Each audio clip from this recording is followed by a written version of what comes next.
moving into the webinar, I'm just going to introduce you to Doctors Tim Jardine, Graham Strickert, and Carl Gutwin, who are the faculty leads for the work packages of the Integrated Modeling Program for Canada that you'll be hearing more about today. They are joined by Jen Lento, Azza, Mohammed Izar, and Solomon and Renee Carrier for the presentation today. So I'll hand it off to you, Tim. Great, thanks, Haley. Good afternoon, everyone. Thanks for being here so late in the day. So today we're going to be talking, you see there we have a pretty descriptive title. The short version of that title is what happens downstream and what we might do about it. And so I'm sort of quarterbacking things here today. And the names on the top of the list there are those that you're going to hear from today, bringing some diverse perspectives to this topic. And of course, we also acknowledge our other collaborators and contributors and co-authors with whom we work. A lot of our focus today is going to be on the Saskatchewan River Delta, which straddles the Manitoba-Saskatchewan border at the lower end of the Saskatchewan River Basin, and it's a special place and an important place, but also a vulnerable place.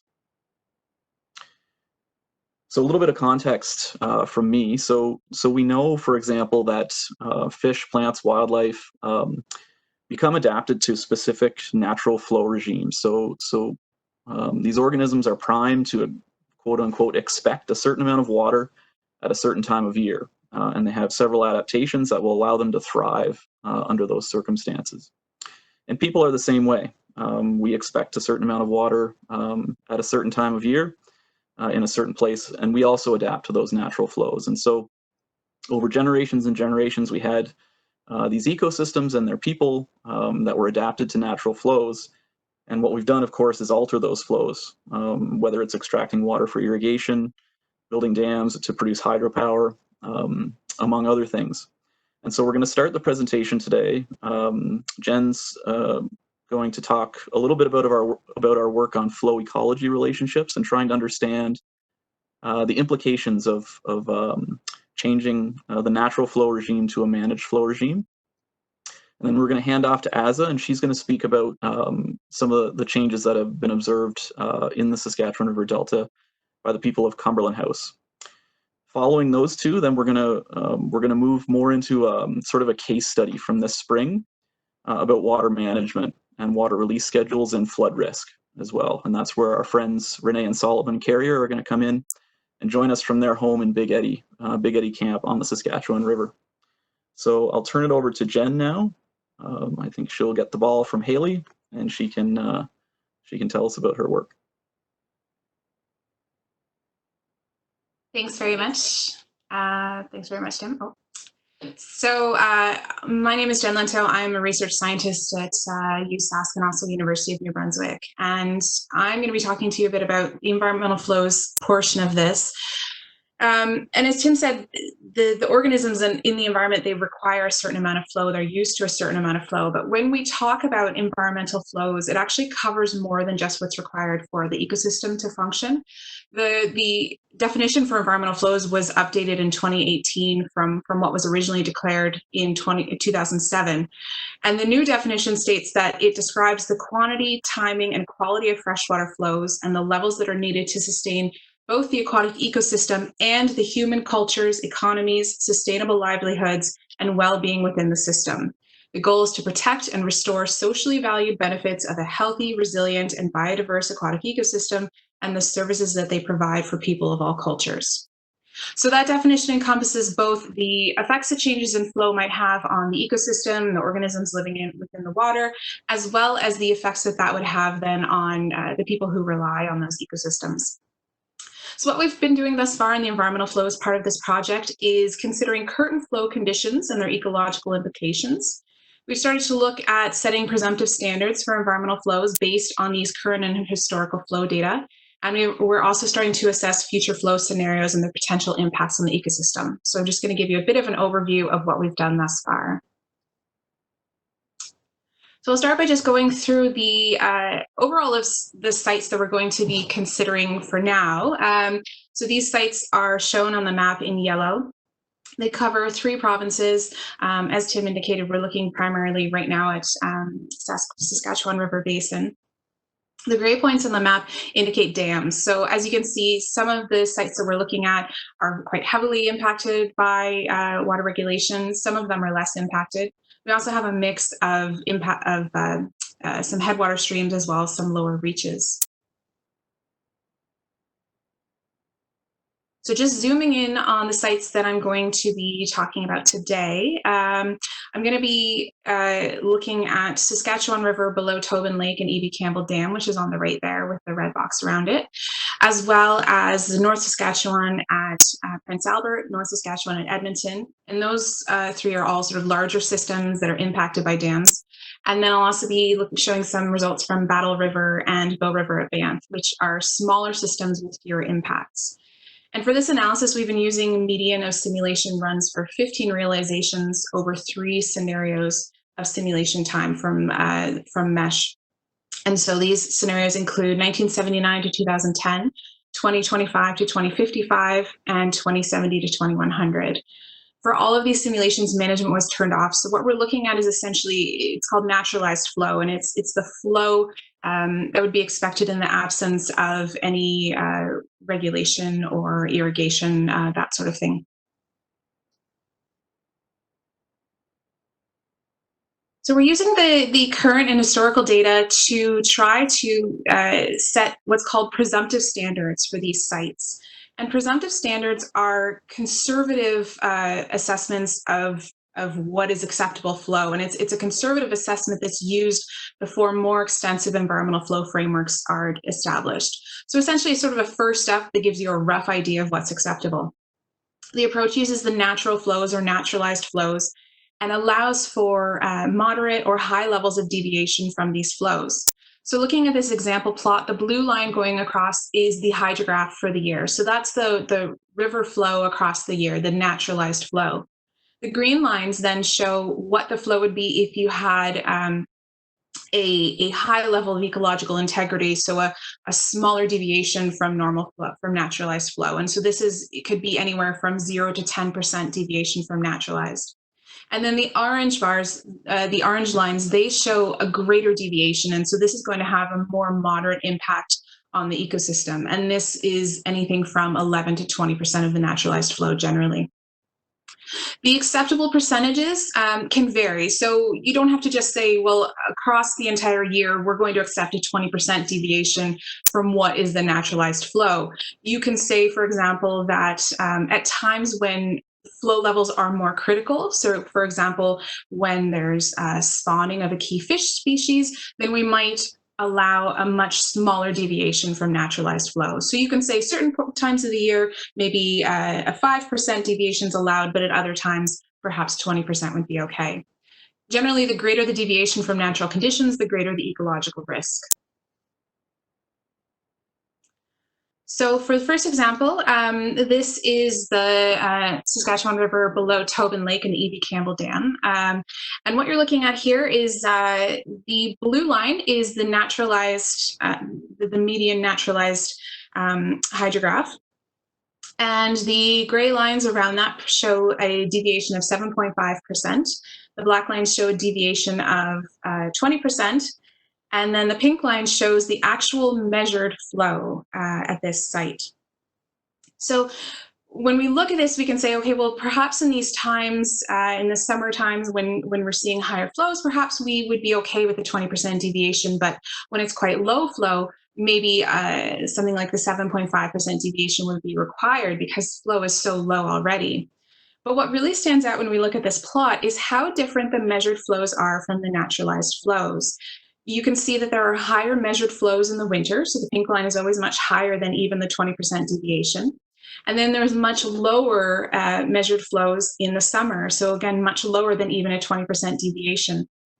And what actually, if we take a look at the numbers, for this particular site, the measured flow was within the 20% range of naturalized flow, less than 10% of the year.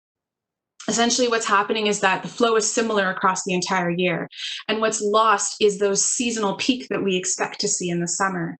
And what it illustrates is that even though we might see a similarity in the mean annual measured flow to the mean annual naturalized flow, so averaged across the entire year, When we look specifically at that hydrograph across the year, what we're losing is the timing and the pattern of flows throughout the year. We can look at this as well in terms of deviation plot. So here it's just looking at the deviation of the measured flows from that naturalized flow. And you can see that in the winter, it's quite a high deviation. It's much higher measured flows than the naturalized flow. And in the summer, it's that lower flows than what's naturalized. So again, it's that flattening of the hydrograph compared to what we expect to see. And in general, you can see it's a much, much higher deviation in the winter than in the summer.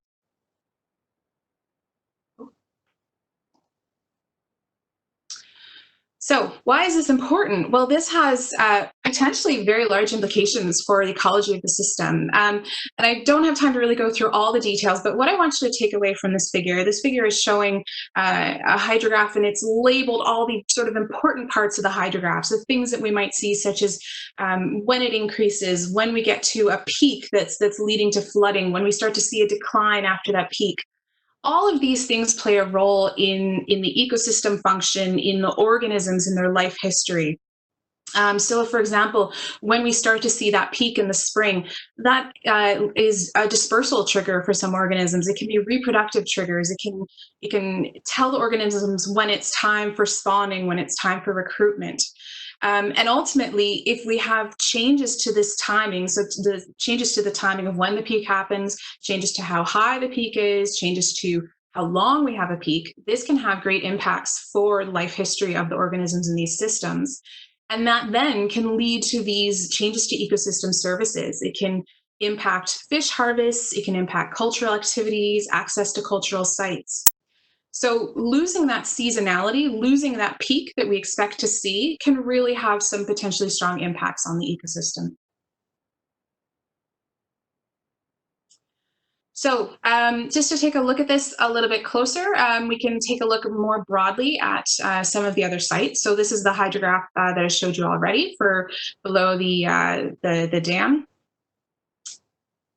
So we can add on North Saskatchewan at Prince Albert, and you can see it's quite a similar pattern with those those greater deviations in the winter, and generally higher measured flows in the winter, lower measured flows in the summer that represent that flattened hydrograph.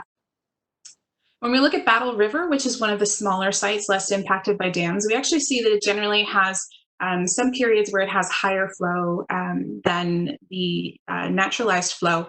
And why there is that great peak there is because the actual measured flow in that system has experiences the spring peak earlier than is predicted by those naturalized flows. So that ends up with that's a bit of a timing issue as opposed to a magnitude issue for the peak.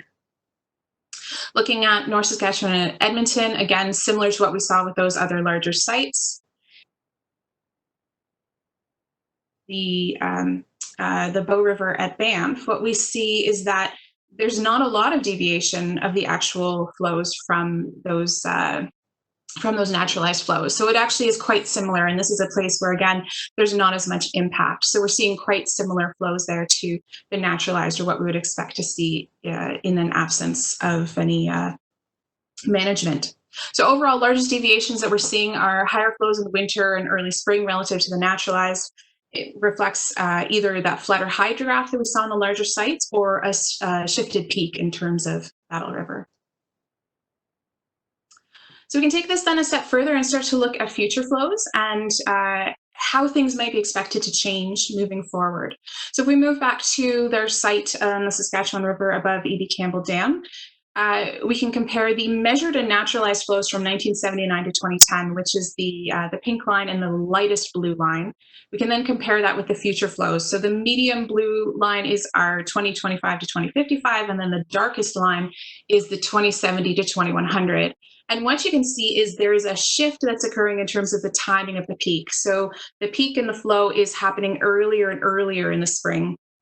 And as well, what you're starting to see is as you move towards the later time period, the height of the peak, or the magnitude, the maximum flow that we're seeing is much lower. So shifts in terms of that timing and magnitude. And as well, there's a bit more of a gradual decline that happens at the end of that peak. So again, we can compare this with the other sites, and what we see as we start to look at the other sites is a very similar pattern.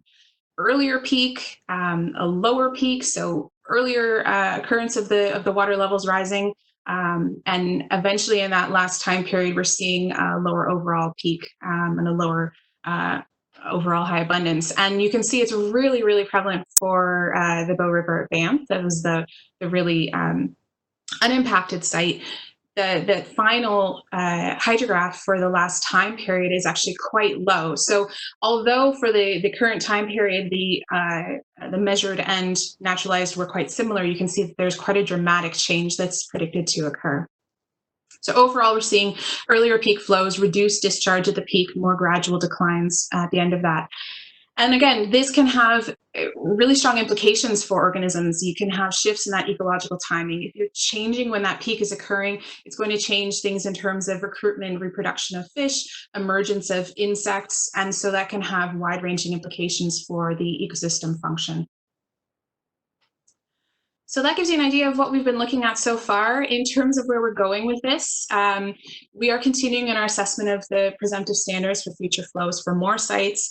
And as well, we're going to try and integrate these standards into the IMPC visualization tools. We're also working on exploring some other components of the flow regime through a number of different hydrological metrics that we're looking at.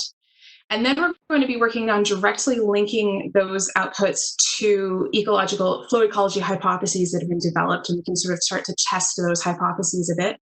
And as we move forward, then we can take the outputs of those testing of environmental flow hypotheses and use them to update our flow standards and then develop that stronger, more in-depth environmental flows framework for the basin. With that, I'll turn it over to the next speaker. Thank you, Jen, and welcome everyone again. So I'm Azza, I'm a master's student with Graham Strickert, and what you're viewing is a broader picture of the Saskatchewan River Delta from Tobin Lake and E.B. Campbell Dam at the bottom left to the Cumberland Lake and Manitoba border at the right. In 2019, we proposed the Photovoice project in the Delta, enriched with in-depth interviews to capture the perspectives, lived experiences, and issues of the people living in the area. The aim of this project has been for the locals to co-create and co-disseminate knowledge that affects them, and for us to identify their values and illustrate the conditions that lead to adverse impacts on the Delta and its communities. We publicly invited people to guide us in the ways that this partnership can gather evidence, boost modelers' responsiveness, and stakeholders' decision-making. So in the past summer and fall, they voluntarily took me to their camps, different locations on the river and the lake, and shared their firsthand observations or struggles with the sometimes non-transparent decisions and changes that are happening upstream. Today, after 8 years of Tim and Graham and their whole team going back and forth and having a relationship with Cumberland House folks, and 1 year after start of this Photovoice, with the locals, we are at a prominent collaboration that's on to executing further steps in this harmonized knowledge mobilization that Solomon, Renee, and Carl will follow to present to you.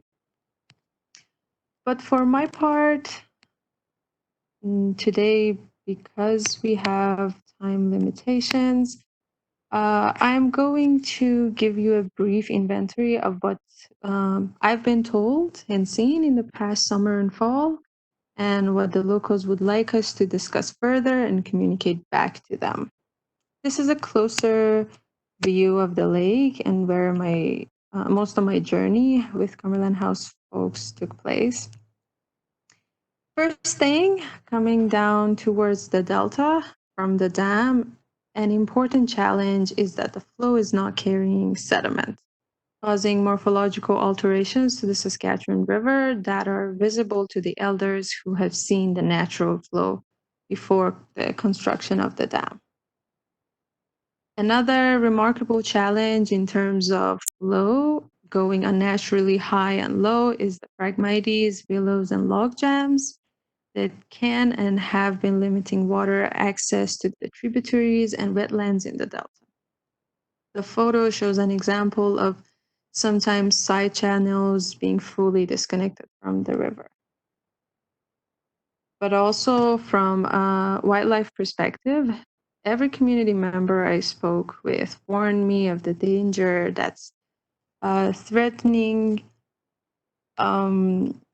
different species of animals that are in any way connected with water flows. These photos were taken last year, May 27th, on the edge of the lake. That's gradually shrinking and shows the number of waterfowl that are comparably low than what they remember it once used to be.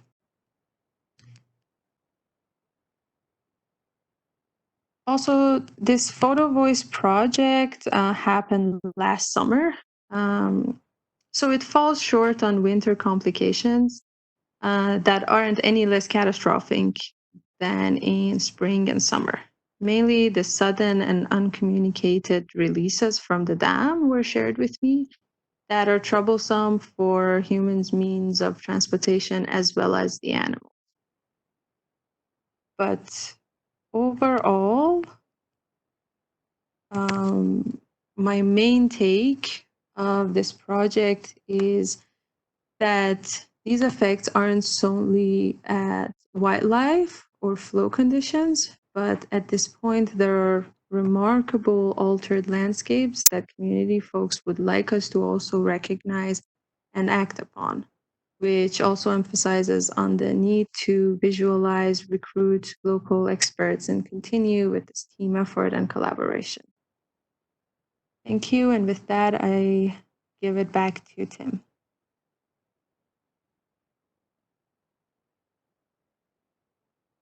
Great, thanks, Eza, and thanks, Jen. So hopefully you've learned a little bit now about some of the issues facing the delta.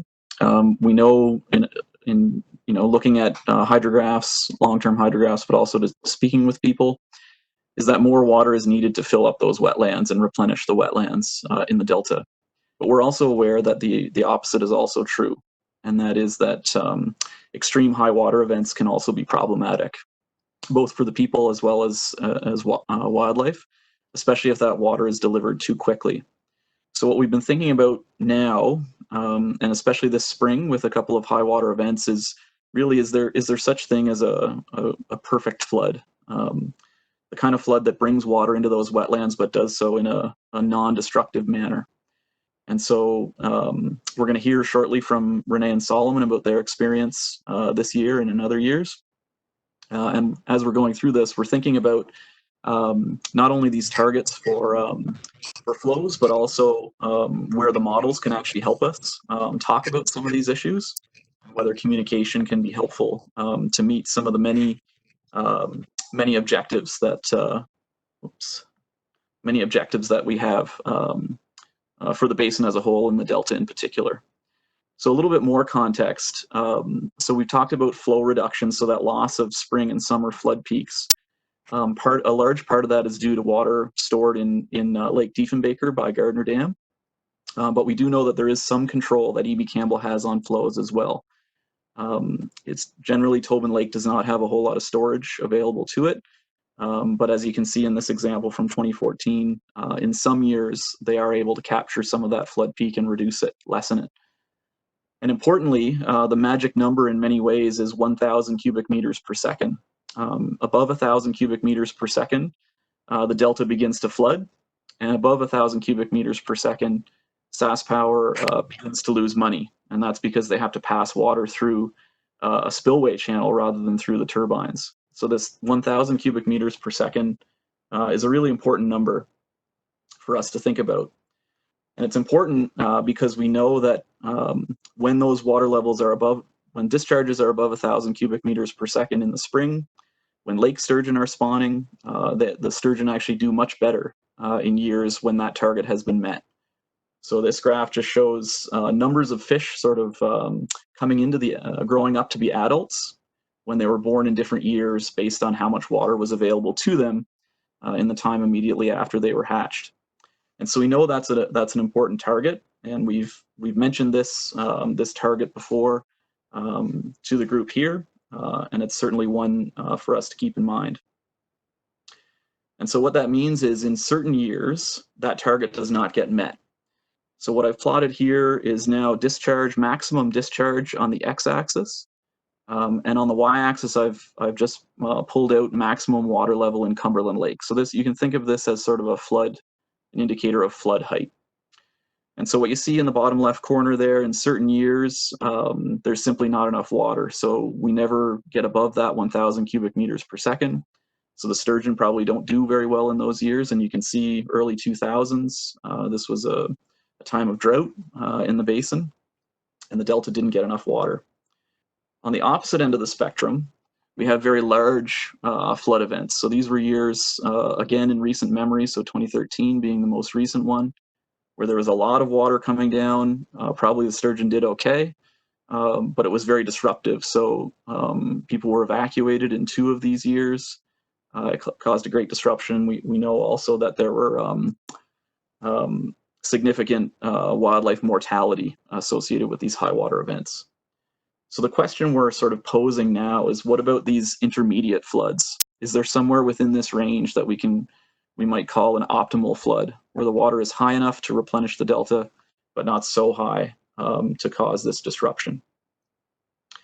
So this is where we turn to Renee and Solomon, and Renee and Solomon are uniquely positioned because their location is, they basically see the water before anyone else in the delta. So the main community of Cumberland House is down here. They're about 60 kilometers downstream from E.B. Campbell Dam. Solomon's family has a long history in the area, and they've been living and operating that camp now for almost 40 years. So they've seen a lot of change in the system, and they're also the first to observe water as it comes through. So I'm going to turn it over to them now to speak a little bit about their experience in observing these floods, high and low water events, as well as communicating with stream decision makers. So Renee, I'll turn it over to you. Thank you and good afternoon. I'm going to be just taking a look at communication with the upstream decision makers. And we need to be mindful that communication means exchanging of news. So it's exchanging of news. I have been here, living here, downstream of E.B. Campbell Dam and the beautiful Saskatchewan River Delta for 38 years. It's our home, not seasonal, year-round. We homeschool all our children here, and we continue to make our livelihood from here. So just to give you some background. So communication is exchanging of news. It's two-way. In the 38 years that I've been here, I can say that with the Saskatchewan Water Security Agency, I have not had communication, little to none, and I would say more on the none side. In all those 38 years, I can honestly say that this year, 2020, has been the first year that we've had very good communication with Sask Power. And so as a citizen, as a Canadian citizen, as a Saskatchewan resident, as a taxpayer, I need to be prepared for high water and for flooding, for fire.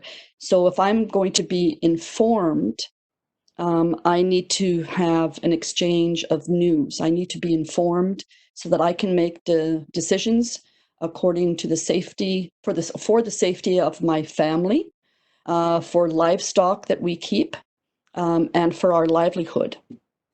So communication needs to be vastly improved. And I would like to take a look at 3 points that I'd like to cover myself. The first one is that it's our understanding that Saskatchewan Water Security Agency informed Sask Power to hold back water for 30 consecutive days for fish spawning on Tobin Lake. And, you know, I only found out about this, or we only found about this a short time ago. And for years and years, we've been asking, why is there not water released during March and April? And as Jen referred to, those critical seasonal times and the timing for spawning and for nesting as well.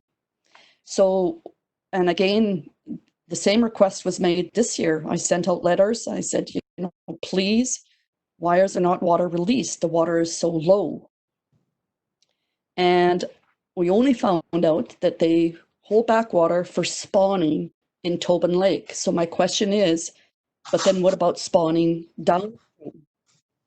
And so what happens is that we see a surge of water and a large surge, so that the timing is not good for the ecosystem. And so there's a surge of water May 1st, around that May 1st time. And it flushes out the whole system. So anything that is nesting or fish spawning doesn't have a chance. This year it happened 30 days consecutive. So it happened, there was midnight of April 26th that water was released. So it doesn't follow any kind of natural regime. So again, those seasonality of those natural flows is taken away. Time to spawn or to nest is destroyed. As was pointed out by Jennifer as well, the life history of animals and fish, wildlife, and people is disrupted by these really severe peaks. So what we're asking is or requesting is to look at that idea of holding back water for 30 consecutive days. Can there not be some kind of compromise that water is released the whole time, trying to maybe keep some kind of water in Tobin Lake, but understanding that there's fish spawning in the entire ecosystem downstream? So we want to really look at that, because that is causing a tremendous amount of pressure and how would I say, it's compromising the ecosystem. So for 30 consecutive days, you cannot hold the water back. Number two, it's been a great year. Thank you, Sask Power, for actually communicating with us, sometimes daily. And we really, really appreciate that. But it's a starting point, and we want to continue that, that dialogue. We would actually ask for it to be even, how do you say, increased, that we actually start that communication in February, March, April, May, June, July, and then perhaps maybe decrease somewhat in that off season, because we know that, again, to be prepared, both people, wildlife, we can be much more informed citizens. And so that Saskatchewan Water Security Agency and Sask Power and local scientists, data collectors can help bring together and make better predictions, better models for the safety of all. Number three, or the third point, I think we should have more gauges in the field that are manned and operated and seen by whether it's local people or more people can see it. I know with the Saskatchewan Water Security Agency website, it's actually quite complicated to maneuver through it. So we do ask that it would be somehow a much more user-friendly, and that we could somehow input some of that information ourselves. to add to the greater picture. Because even if you look at it right now, there's 2 gauges which are down, whether that's Torch River and Cumberland Lake. When we do suggest that there's to be water released in that time period of February and March, when Solomon begins to talk, you'll see some of the photographs that we have when he was doing some research with ice, that he was cutting down and drilling the ice, and he hits the bottom of the river. He's hitting the bottom of the Saskatchewan River, and it's dry. So there is no water coming through. And so how does wildlife survive and adjust to that then when a large amount comes through? So I'll keep it for that for now, and then I'm going to pass it on to Solomon, who is going to be talking about potentially what good floods look like. So thank you for your time. Hello, I'm Solomon. Nice to be here with you guys. I'm going to be speaking a bit about what makes a good flood from our eyes here. So I've been born into, I guess, the Delta in Cumberland House. I've made my livelihood from the system, the Delta itself. I've been a commercial fisherman in the Cumberland Lake and on the Saskatchewan River. Those were my first jobs that I did with my father, especially with sturgeon. We did lots of sturgeon fishing, and that was early on in the later 60s and into the 70s and to the 80s, and then it was stopped, and I did a lot of work with the water and being looking at the water. So in my eyes and speaking with my father and his friends that made a living off the Delta, a good flood in their eyes comes with the ice. When the ice breaks up, which could be most of the time it was in April, and it could go into May. But when the breakup starts, the ice should be coming with the high water. As it passes by, it creates, it gets the debris out of the way. It paves the way for the water to make its way through the lake to the lake, through the rivers and stuff, and as the flood reaches our the Delta here, it goes over the land and so on, and there's still no spawning occurring, for example. So good flood comes with the ice, and we haven't had those lately. Most of our floods are come in June now, because they're more controlled with the dam. So in the previous years when my father was here, they would be trapping in the area, for example, say on Bend Lake or Cook Lake, which is just where I am here.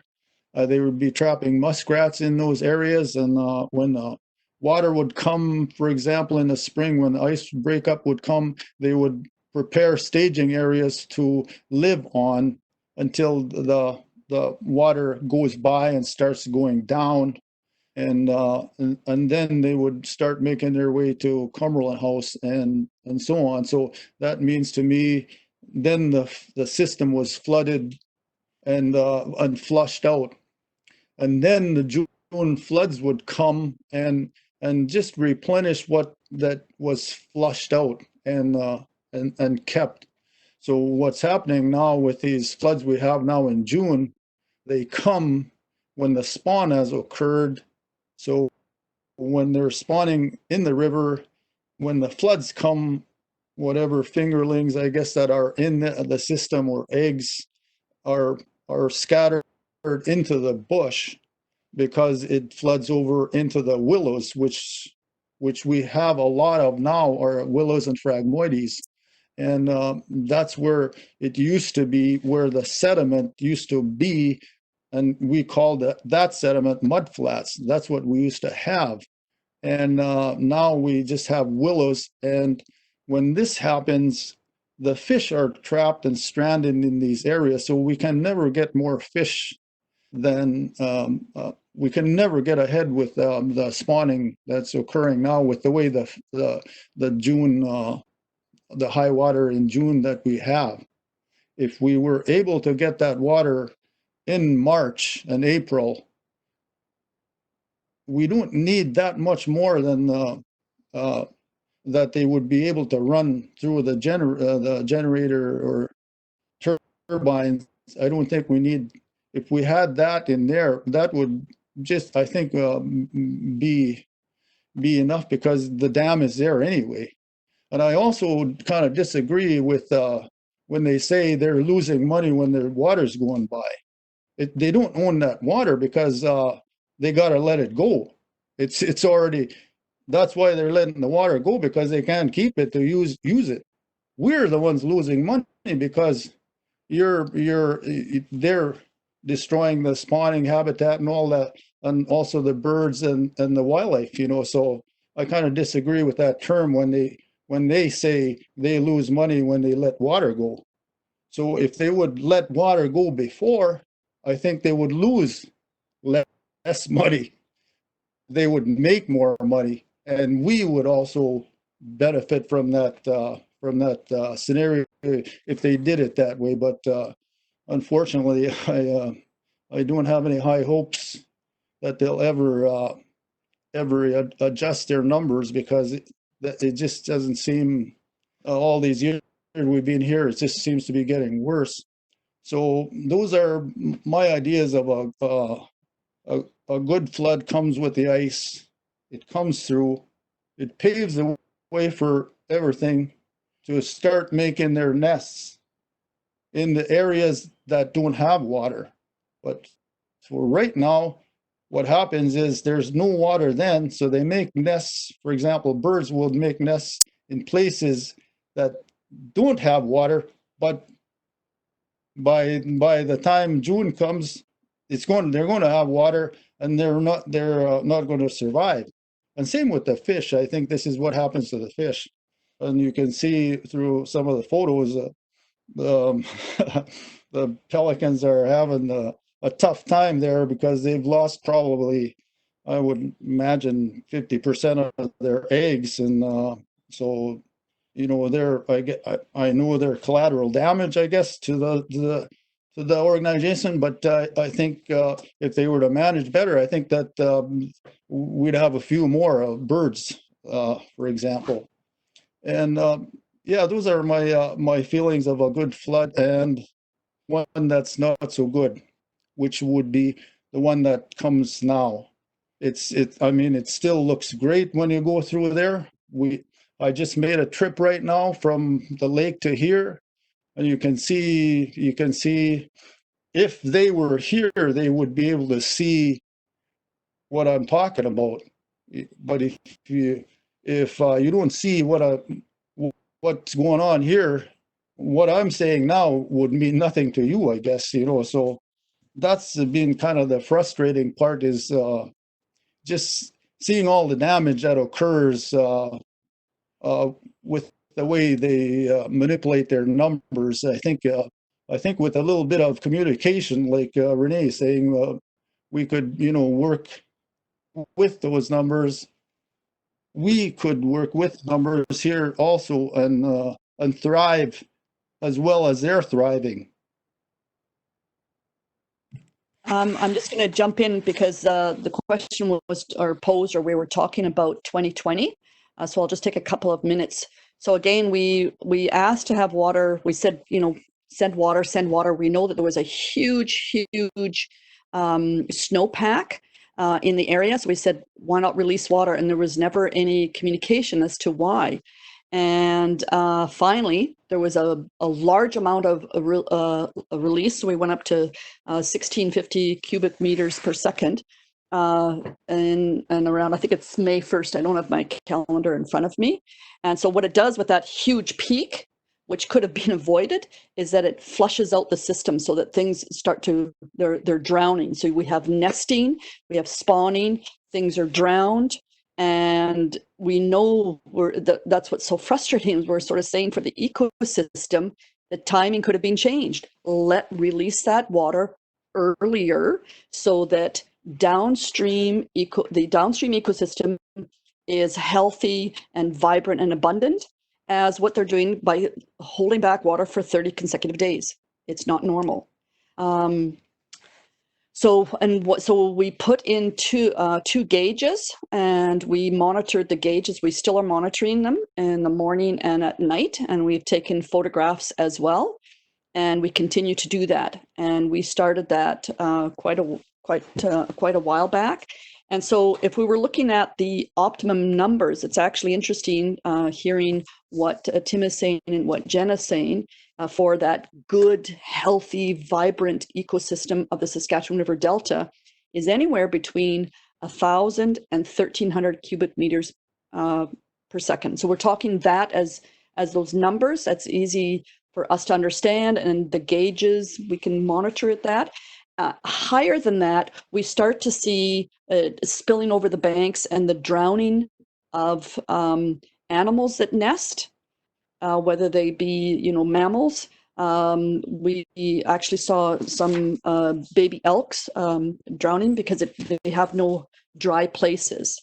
So what we need is more water earlier in the season, which is natural to the timing, without those big surges, and that optimum level for the delta, for livelihoods, but for all wildlife, is the 1,000 to 1,300. That's really that perfect level, if we can talk to a perfect level. So as was pointed out, the faster those deviations, the faster the greater the risks to the ecosystem. And so we really need to be mindful of that. So I think that sort of concludes, right? Yes, like Renee's saying, when we see 400 cubic meters come through the floodway, we start seeing more dead fish on the river.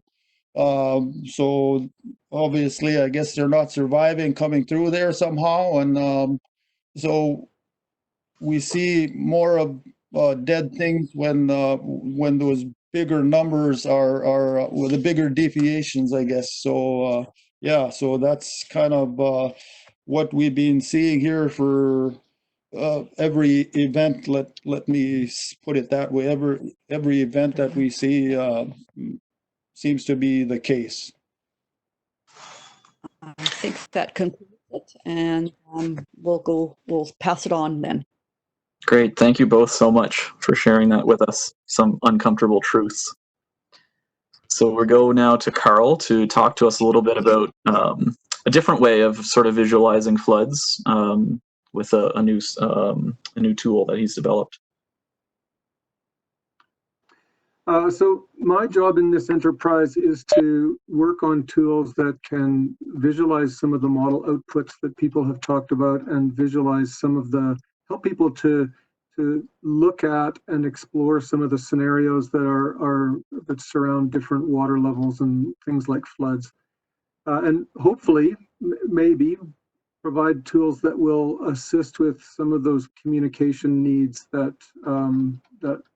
were just discussed. So what I'm going to talk about today is some flood visualization work that we did that might be the starting point for some kind of a decision support tool. What we started with in this project was a digital elevation model, or a DEM, and this is of Cumberland Lake and the town site.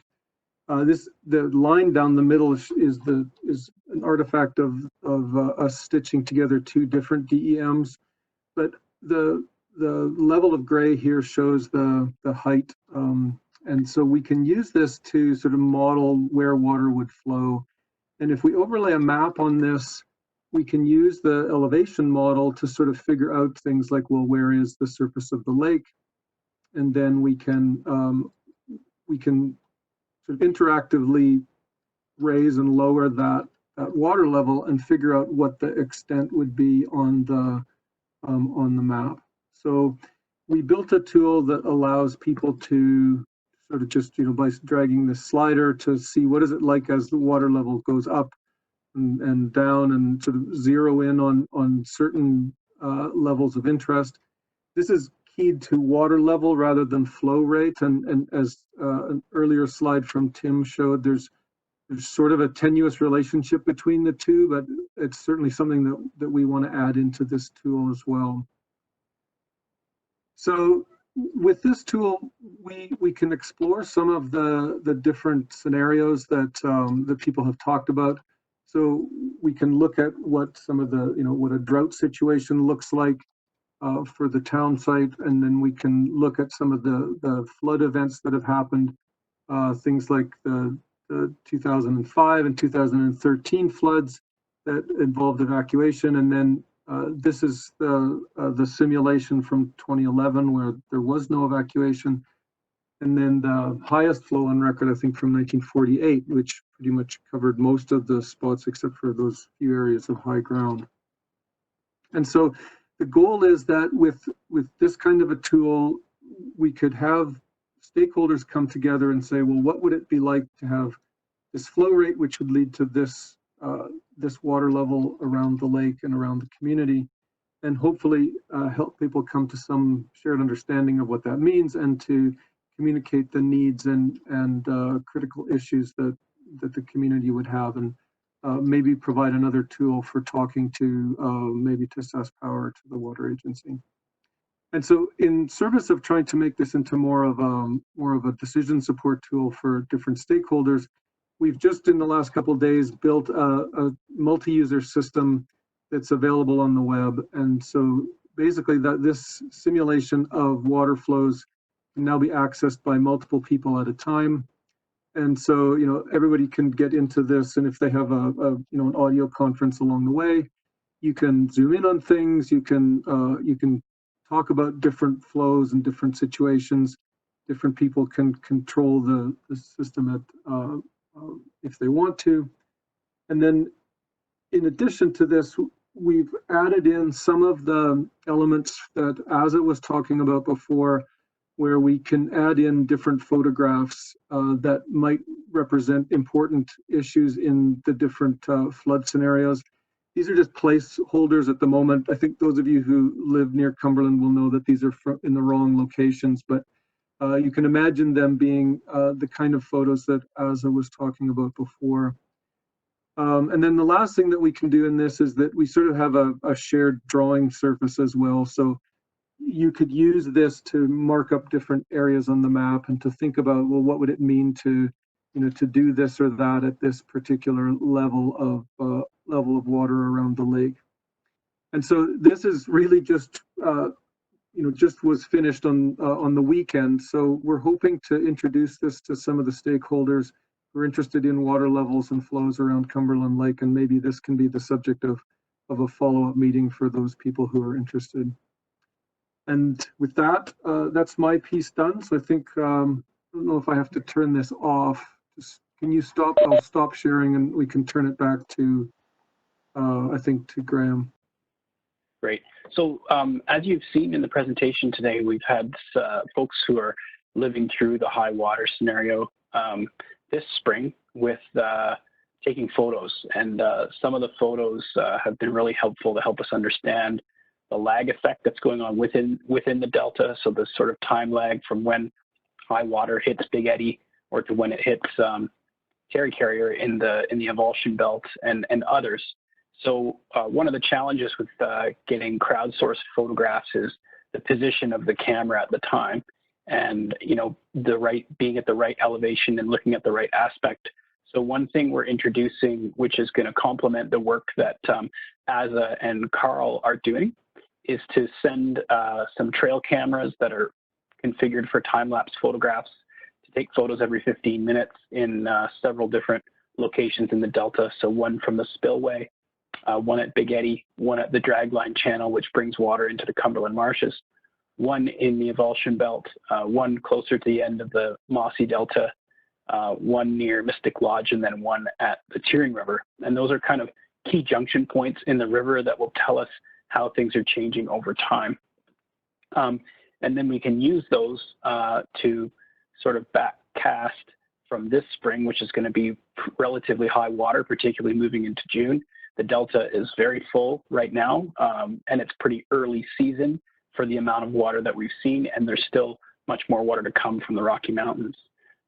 So we're expecting a pretty high water scenario. We want to grab photos of that and then watch as the system draws down, moving over into the summer, and then that will allow us to have really great visualization tools for the work and the scenarios that we're doing as part of IMPC and other programs. Next slide, Tim. So I was hoping to show an example of some time-lapse photos that are being used in the US, but you can imagine essentially the water level going up and down across different seasons, or as a result of different flow control scenarios, or even as a result of climate change. So these help us in terms of decision support scenarios. They reflect the upstream decisions or the upstream environmental realities that may be going on at the time. So they can show us impacts on climate change, water resource development, and even flood control, which is limited, particularly when you talk about E.B. Campbell Dam, but is more pronounced when you're looking all the way up to Lake Diefenbaker. So we hope that these scenarios can inform what the future might bring. But in particular, they can help us think about active restoration within the Delta itself. We know, and there's plenty of evidence now to show that the decisions that have been made over the last 50 years have had a pretty major negative impact on the biological productivity and the livelihoods of the local people in the Delta. And so what's being done now is to propose many locally based active restoration projects to help mitigate the effects that have happened over the last 50 years. Next slide, Tim. So I think there's lots of questions, so I'll just wrap up really quickly. Flows have changed and will continue to change. That much we know. Wildlife and people have been negatively affected. But it's our hope that these models and visualization tools can act as important backdrops to conversations about water releases that could result in better decisions. And this year in particular, the communication between SaskPower and local people in the Delta has been better than ever. And still a long way to go, but the fact that there is open communication, that there's been warning about the flows that are coming has been, I think, really well received. And the community has also made efforts to reach out to SaskPower in other ways. So I think there's the opportunity for a stronger relationship going forward.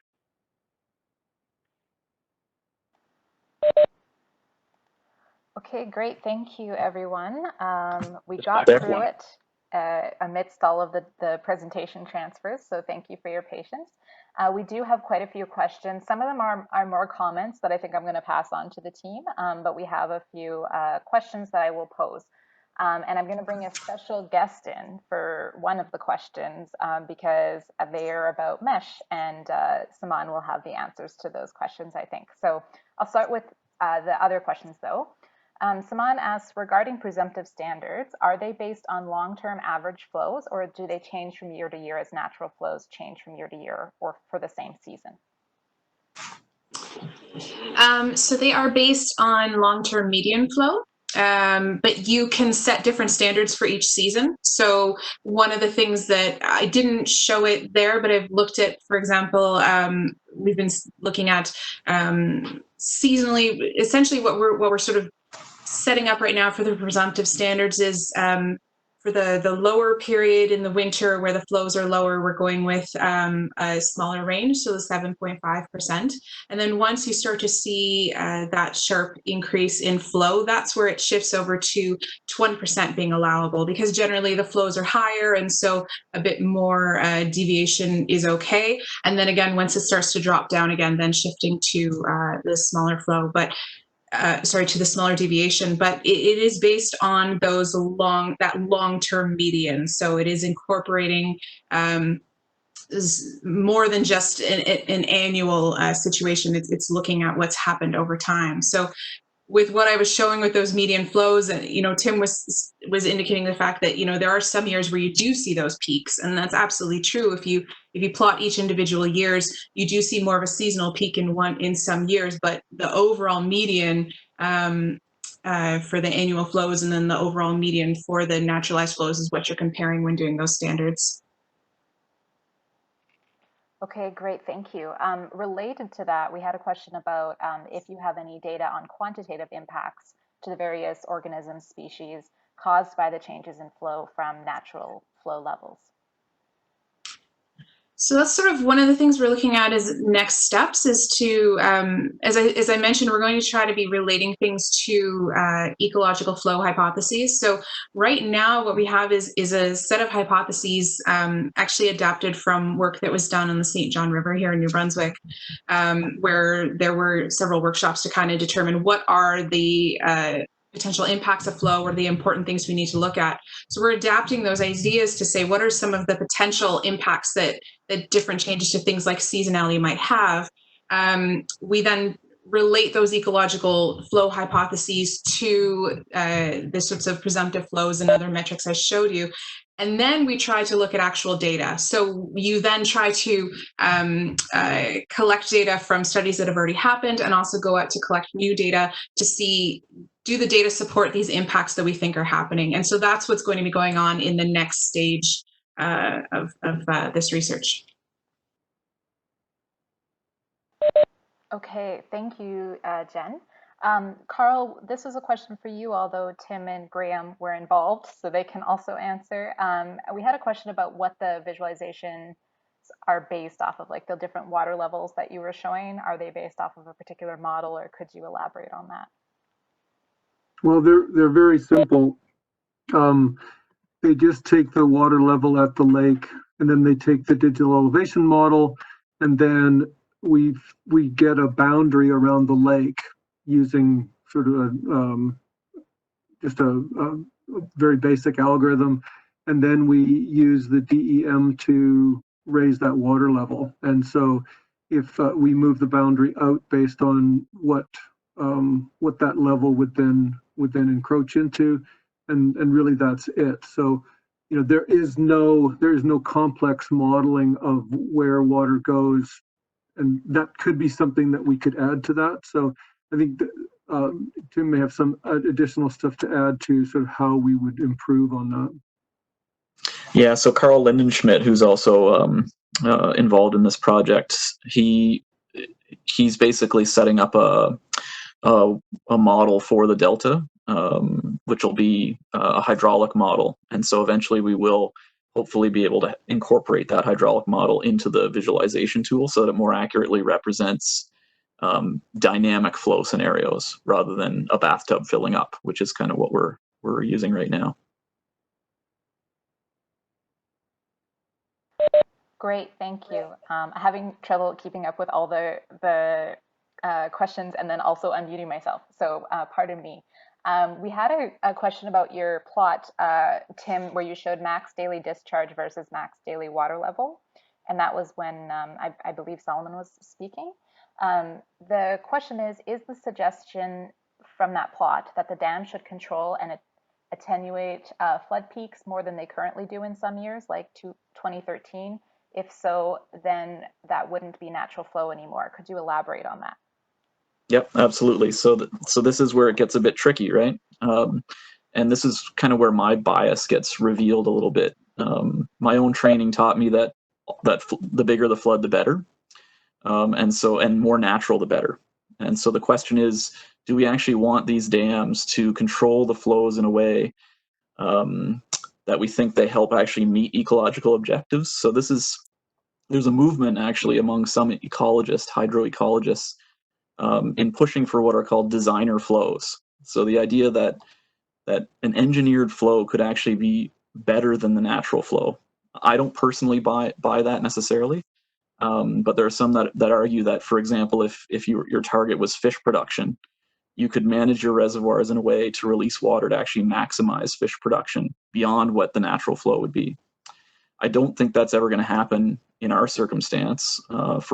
First of all, Tobin Lake simply doesn't have enough storage to be able to control the flow that much. If you look back on 2013, there was so much water coming down that they were preparing an emergency diversion channel, worried that the potential for dam failure because of limited capacity.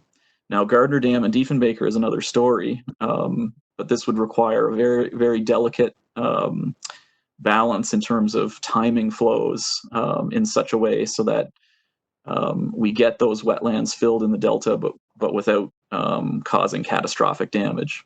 So this is kind of the difficulty, I think, in working with a heavily managed system that has its own limitations. In other words,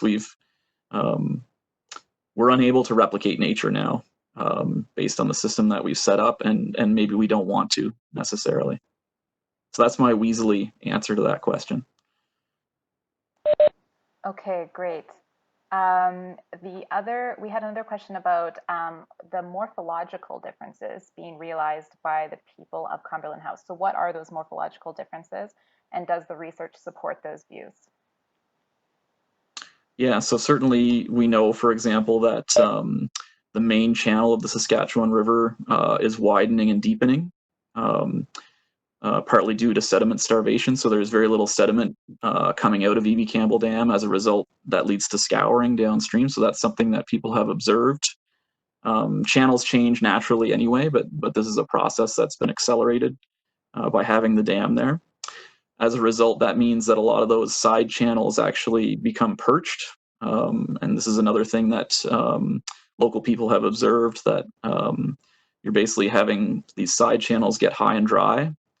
And that's also exacerbated by pileups of woody debris that some argue are also related to dam operations, where you get increased bank erosion as a result of unstable water levels during the winter and ice scour. So I think all of these things add up to a lot. In most cases, the science and the local observations actually agree quite nicely in terms of the changes that have been observed. Okay, I am bringing in our special guest, although I'll pose the question and then we'll see if he's required, I guess.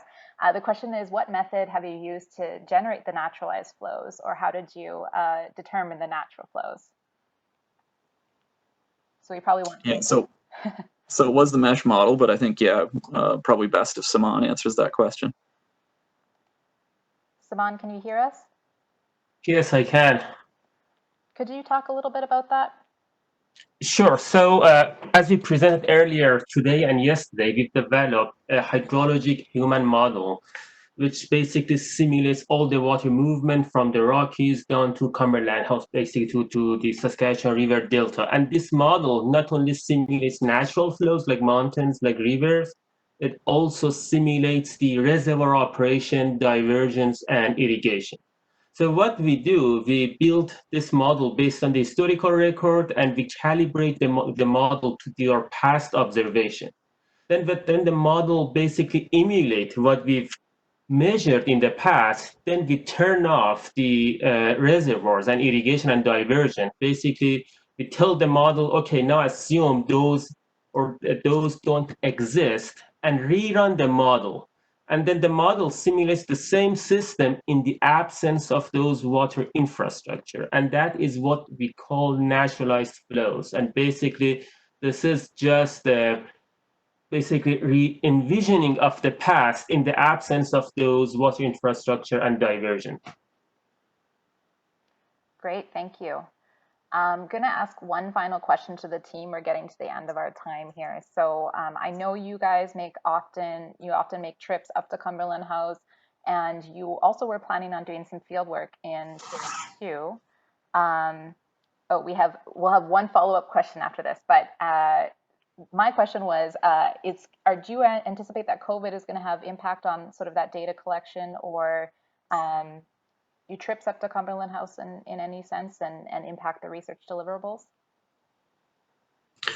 Yeah, so we basically put any trips to the community on hold out of respect for their sovereignty, and trying to minimize risk of potential spread of COVID. So we are avoiding that for the time being, and we're basically waiting for the all clear from them to say come back and visit with us. So in the meantime, we're fortunate that we have a few people in the community that are hired actually as part of the project to continue work.